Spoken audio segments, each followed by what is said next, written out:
Vamos a comenzar, Mauricio Salem. Saludo a Francis primero, gusto de saludarlo, querido amigo. Él es el director general de Click Report. Y con tanta encuesta, y como decía, no sé si me escuchó antes, querido Francis, sí me escuchó, ¿no? Con lo que Sí, pasó con Lula, con lo que pasó ahora con los Estados Unidos. Y salen algunas encuestas que la verdad me parecen traídas a los cabellos una y otra. Vamos a hablar de la credibilidad. ¿En qué encuesta se debe creer y en cuál no? Para no decir nombres que hay que ver. Pero va a comenzar la entrevista Mauricio Salem, que está en la sala de redacción 1. Por favor, Mauricio. gracias Eduardo, Francis, un gusto saludarte a la distancia. Y bueno, en relación a lo que decía Eduardo, justamente era la inquietud. Hoy, más que encuestas, lo que hay son pasquines creados por personas que están relacionadas con la campaña A, B y C, donde ya ni siquiera se ponen como antes que pretendían ser el primero o el segundo. Ahora ya vemos que cada determinación de cada una de las campañas se ubican como la tercera vía, porque están claramente identificadas las dos tendencias que han polarizado, al menos en inicio, la intención de voto. Y en ese sentido, Francis, va la pregunta. Hoy todos hablan de una polarización, todos hablan de que hay el candidato A y el anti-A, y hay el candidato B y el anti-B. Pero ¿qué pasa con esos C que no alcanzan a sintonizar o a generar esa atención? El que venía generando eso quedó fuera de competición producto de una decisión que eventualmente es legal o no legal, no sé, allá tendrán que los organismos competentes determinarlo.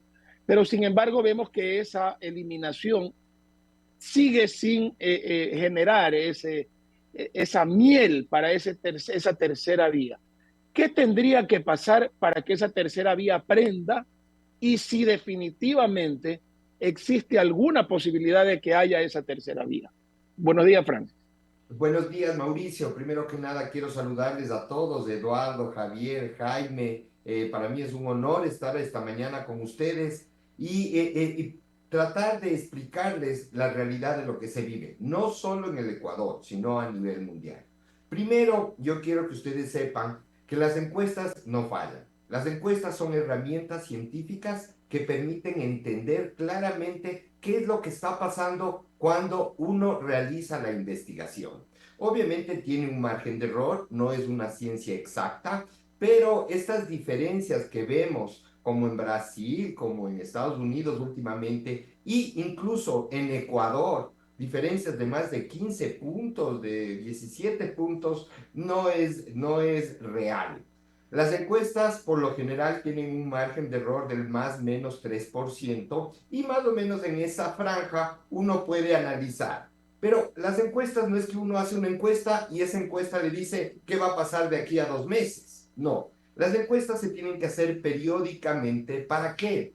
Para entender cuál es la tendencia. ¿Qué quiere decir la tendencia? Cuando un candidato empieza, por ejemplo, lo que pasó con el actual presidente, empieza con 0, sube a 1, 2, 3, 4 puntos tenía antes de todo lo que vivió el Ecuador. Asesinaron a Villavicencio, hubo el debate y él se benefició. Esa es una realidad. La muy buena aparición en el debate hizo que él cambie una tendencia que estaba marcada antes de todos estos eventos y empezó a crecer. Entonces, si uno hacía una encuesta 7 días antes de la investigación, era completamente diferente a lo que pasó el día de la elección. Nosotros tuvimos la oportunidad de hacer un tracking todos los días y vimos cómo permanentemente fue creciendo y cómo fue cambiando el tablero electoral. Entonces, mire, cuando uno hace una investigación, tengan la seguridad que no hay riesgo de equivocación. ¿Qué es lo importante? Es mantener la investigación para poder entender las tendencias y cómo podría llegar a definirse los últimos días o cómo podría llegar a decantar quienes están indecisos, que por lo general en el Ecuador siguen siendo un porcentaje alto para el día de la elección. En nuestras investigaciones hemos identificado que hay entre el 20 y el 25% de los electores que deciden el día de la elección, el día o frente a la papeleta. Eso hace, obviamente, que el margen de error tal vez esté un poquito más alto, pero de acuerdo a lo que, de las experiencias que nosotros tenemos, por lo general se comporta como se ha mantenido en la tendencia. Es decir, si un candidato viene subiendo, ese día va a seguir creciendo. Caso contrario, si viene bajando, va a perder participación en intención de voto ese día. Con relación a lo que se vive, por ejemplo, en Estados Unidos, en Ecuador y en Brasil, y esto es importante mencionar, muchas empresas se prestan a hacer un juego político. En Estados Unidos ustedes saben que se declaran, por ejemplo, si, CNN dice nosotros somos demócratas, o otras cadenas dicen nosotros somos republicanos, y ellos presentan esos datos. ¿Qué es lo importante? El elector puede ver y decir, sí, estos señores son de esta tendencia y están diciendo esto, estos señores son de esta otra tendencia y están diciendo esto. Cuando mencionaba Eduardo que había una gran diferencia, depende de qué resultados fueron los que recibieron. En Estados Unidos no gana una elección el que más votos tiene. Y es lo peor cuando sacan los datos totales de Estados Unidos, porque así no se escoge el presidente en Estados Unidos.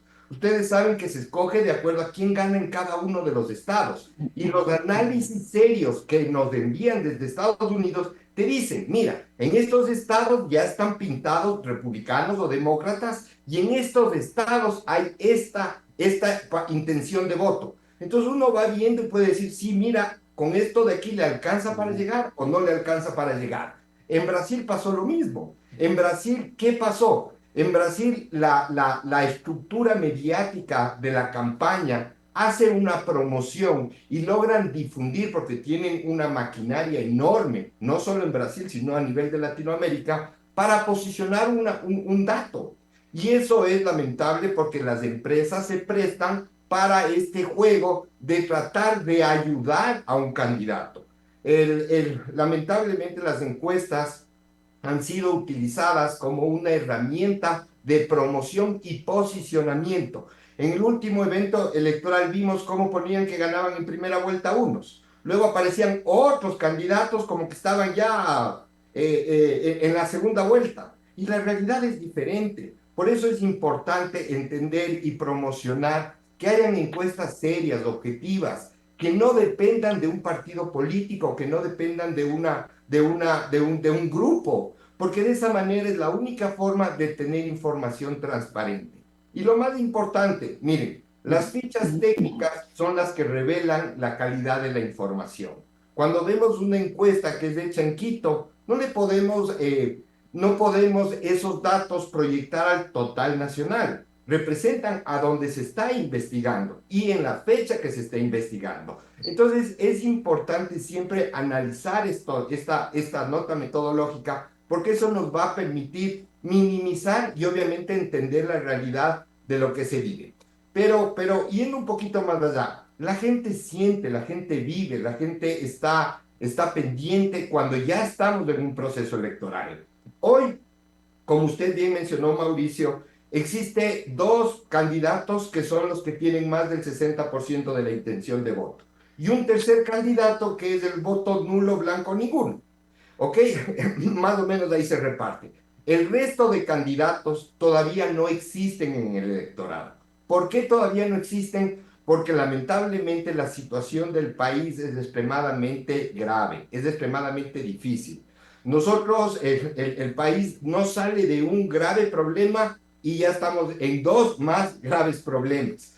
Hoy día tenemos temas gravísimos y tenemos un tema coyuntural. El tema coyuntural, que es el de los apagones, y obviamente puede marcar una diferencia en los resultados electorales. ¿Por qué? Si el presidente de la República logra cumplir su palabra y solucionar el tema de la luz en este mes, sin duda alguna el electorado verá como una persona que cumple y podrá beneficiarse del apoyo como ejecutor de soluciones de problemas. Sin embargo, si el problema de la luz persiste al mes de enero, que ya es el mes de las elecciones, sin duda le va a pasar factura. Pero como le mencionaba, tenemos de estos dos candidatos, la gente está preocupada de ver cómo soluciona estos problemas. Pero el problema de la luz no es que solo me quitan la luz. El problema de la luz es mucho más grave. ¿Por qué? Nosotros venimos de una crisis económica que no es de la pandemia. En la pandemia se agravó. En el 2019 tuvimos un paro que le quebró a la economía del país, pero ya veníamos 3 años de una economía que iba decayendo. Entonces los hogares ecuatorianos han sufrido, ya vamos, yo calculo que más o menos unos 10 años de una difícil situación económica, en la cual 7 de cada 10 ecuatorianos tienen que levantarse todos los días a ver qué milagro hacen para llevar el pan a sus casas. Pero esto se agrava mucho más con la crisis eléctrica que tenemos, porque se dificulta. Pero Francis, una pregunta aquí, permíteme interrumpirte ahí. Justamente a eso me refería. ¿Cómo así, después de lo que hemos vivido, del tema de la Embajada de México, el tema de la luz, el tema de los cambios de opinión, el tema de que se ofrecen 8 horas y se pasan a 12, se ofrecen bajar y se sube, los líos con la vicepresidenta, los líos con los ministros, ¿cómo así? Y muchos han calificado al presidente como un sujeto político de teflón, que nada le pega, nada le afecta. ¿Cómo así eso no ha hecho de que la gente que está sufriendo hoy todas estas inclemencias de malas decisiones, de mala administración de crisis, no hayan visto una tercera opción? Cuando la estaban viendo se la sacaron del medio. ¿Y cómo así ese espacio aún no ha sido ocupado por nadie y más bien seguimos entrando en los que fueron y los que son, y no los que podrían ser? Mire, la respuesta es muy simple. El culpable no es el actual presidente, y eso es lo que la mayoría de la ciudadanía siente.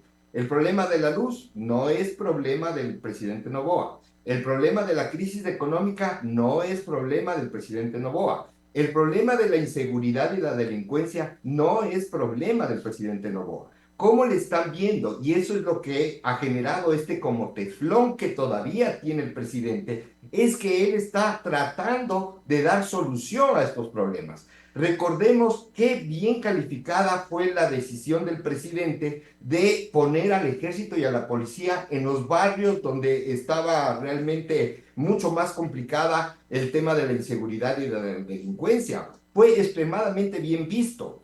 Recordemos que antes de esa decisión estábamos con un presidente que no tomó ninguna decisión, que decía que no hay nada que hacer. Entonces el ecuatoriano vio que sí habían otras cosas que se podían hacer y lo vieron bien, lo valoraron bien. Y esa evolución que va teniendo, sin duda alguna la ha venido desgastando porque ha habido mucho más, ha seguido incrementando o ha seguido dando guerra la delincuencia y la inseguridad en nuestro país. Pero la crisis económica, la delincuencia y la inseguridad es el principal problema que cuando le preguntamos al ecuatoriano tiene el Ecuador.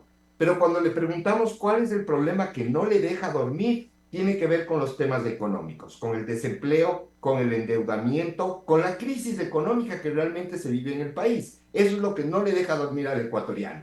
Y obviamente esto no se soluciona de un mes a otro. El presidente, no es que estoy defendiendo una gestión, yo le estoy presentando lo que la gente dice sobre el presidente de la República. Él ha estado tratando de dar solución a estos problemas. Por eso le digo, él va casi un año de gestión. En este año ha tenido mejores momentos, sin duda alguna. Hoy está pasando su peor momento. Hoy mucha gente está en duda. Francis, pero cuando regresa a ver, no tiene otras alternativas. Esta tercera vía no se está dando en este momento. Francis, querido, buenos días. Te sigo yo con la entrevista porque mi primo habla mucho, entonces no nos deja preguntar a ninguno, lo queremos como en la vida, pero es muy conversón. Dijo que iba a hacer una pregunta y ya lleva como Jaime, Disculpa, primo. A ver, Francis, concretamente, estamos en la época que cada candidato trae una encuesta bajo el brazo. Entonces, esto es una barbaridad, porque ¿en quién puedes confiar? Si uno te dice, y encima tú lees las encuestas y candidatos improbables, imposibles están arriba y unos que están en la segunda vuelta, que deberían estar, que es lo que yo coincido contigo, quienes están, no están, pero todos nos quedamos, y eso hace que se pierda credibilidad en el negocio y en el negocio tuyo, pero también la credibilidad en su trabajo, y se lo deslegitima, Francis. Sí, sin duda, Eduardo, usted tiene razón. Lamentablemente las empresas encuestadoras pasan por un muy mal momento. La gente no cree, pero hay que ver la realidad. Las encuestas funcionan, las herramientas a nivel mundial funcionan. Coca-Cola es Coca-Cola porque investiga todos los meses qué es lo que quiere el consumidor. Las encuestas políticas son algo similar. Es muy fácil entender cuál es el sentimiento, las expectativas, los motivadores de la gente. El problema es que muchas de las empresas se prestan para estos juegos políticos, y esto no es de hoy, no es que ha pasado en este proceso electoral. Esto ha sido siempre en el Ecuador. Fíjese, Eduardo, y perdóneme el que me quiera llevar méritos, pero nosotros somos la única empresa en el Ecuador que financia nuestra empresa, nuestro reporte que permanentemente nosotros entregamos a la ciudadanía, a los medios de comunicación. ¿Por qué? Porque desde que fundamos nuestra empresa, nosotros creímos que tiene que haber una información objetiva e imparcial.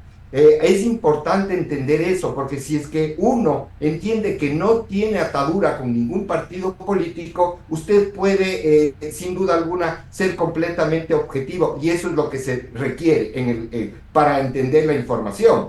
Yo estoy seguro, Eduardo, que todos los candidatos tienen sus datos, pero lo que quieren es, de alguna manera, llamar la atención del electorado, y obviamente para los asesores lo más fácil es: ponle que te pongan tanto, ponle que te pongan tanto.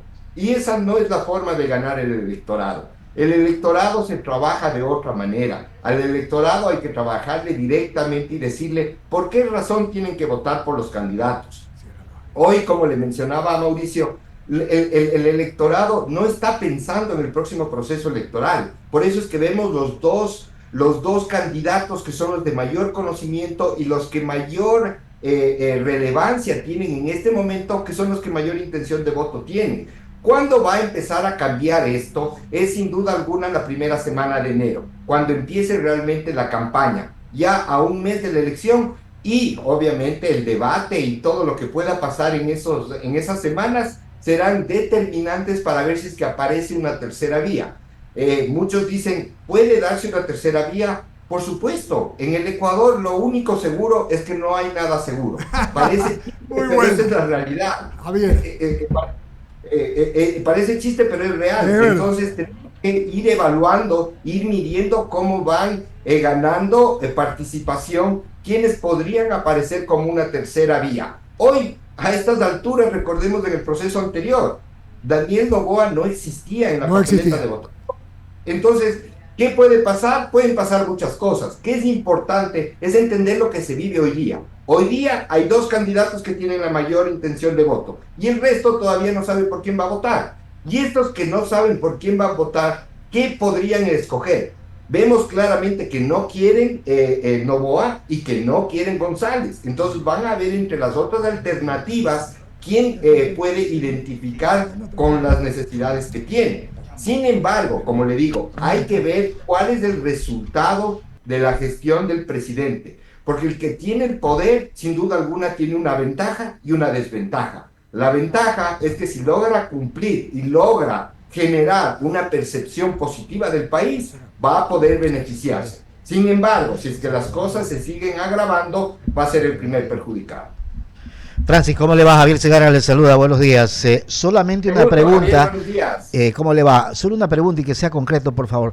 ¿Qué confiable confianza podemos tener los ecuatorianos en las encuestas de hoy, indistintamente de lo que se pueda generar a partir de que empiece realmente la campaña? Mire, Javier, siendo sincero, yo confío en mi trabajo. Yo sé cómo lo hago, yo sé que tengo mis valores, mis principios, que nunca los voy a traicionar. Lamentablemente no puedo decir lo mismo de las otras empresas. Las otras empresas siempre se prestan para juegos de quienes les están financiando. Y eso es lamentable porque esas son las que logran viralizarse, y la gente al ver esos datos lo único que hace es desconfiar de las encuestas. Pero las encuestas, Javier, sin duda alguna no fallan. Las encuestas permiten entender la realidad. Y los candidatos deberían aprovechar eso. El saber la verdad les puede a ellos permitir generar una mejor estrategia. El que quieran distorsionar, el que quieran manipular, el que utilizando una empresa y los medios de comunicación para tratar de posicionar, no logran generar votos. Y eso se ha demostrado en los últimos procesos. Francis. Recordemos ya una candidatura que decía que ganaba en primera vuelta. No pasó porque la gente no cuenta. La realidad es lo que uno vive todos los días, estimado Javier. Francis, agradecerle por haber estado con nosotros esta mañana. Un buen día. Un abrazo, Francis. Qué gusto, muchas gracias por la invitación. A usted. Un fuerte abrazo a todos. Gracias. Muy bien, don Jaime, todavía está por ahí, ya el premio partió. Siempre aquí, aunque no me paren bola. No, el lunes no estuvo aquí. No estuvo aquí. Así que no hable. El lunes no estuve porque ya me cansé de que no me paren bola.